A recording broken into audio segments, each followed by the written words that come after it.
vrai, ces dernières années, il y a eu plusieurs alertes et plusieurs épidémies à coronavirus dans le monde. Est-ce un sujet de préoccupation en France ? Alors, en France, le sujet est insuffisamment observé de mon point de vue.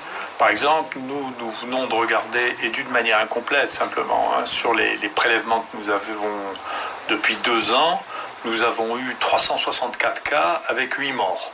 Ce qui fait que c'est quand même, ça fait une mortalité qui est proche de 2,5%, ce qui est beaucoup plus que, y compris la plupart des infections virales que nous avons.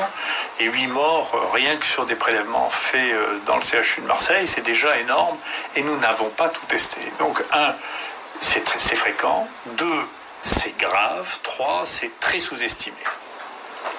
Est-ce qu'il y a une diversité du virus ? Est-ce qu'il y a plusieurs souches ? Est-ce qu'il y a une variation entre ces souches importantes ? Alors, oui, il y a c'est pas des souches, c'est vraiment des espèces différentes. Donc, il y en a 4 qui sont communes ici, puis il y en a 2 dont parlera Philippe Gautret qui ont donné des épidémies ailleurs.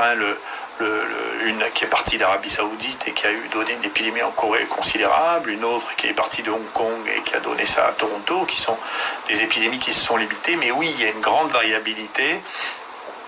Et de tous les virus émergents qu'on a vus depuis 20 ans, c'est, de mon point de vue, les plus inquiétants, parce que d'abord on en découvre de plus en plus, parce qu'ils se recombinent, et parce qu'ils ont donné des épidémies foudroyantes avec une mortalité considérable, dont on n'a pas bien compris le mode de transmission.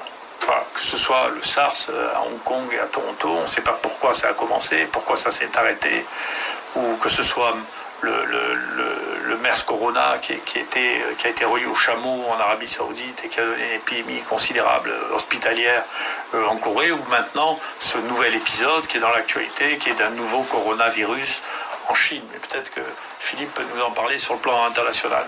Alors sur le plan du MERS coronavirus en particulier, celui qui a émergé en Arabie Saoudite, on s'y est intéressé parce qu'on a beaucoup de pèlerins qui partent de Marseille pour participer au pèlerinage, et donc on l'a recherché chez les pèlerins au retour. Et en pratique, on ne l'a pas trouvé. C'est-à-dire que les pèlerins qui reviennent malades d'autres choses, mais pas du MERS.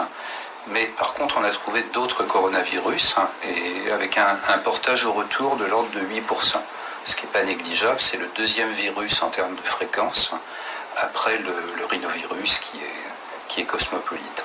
Et ce qui est intéressant avec les coronavirus des pèlerins, c'est qu'ils sont tous acquis au cours du voyage. Il n'y a pas de portage chez les pèlerins qui vont bien avant de partir. Par contre, il y en a chez ceux qui ont été malades au retour. Et c'est en particulier du coronavirus 229E qui est le plus fréquent.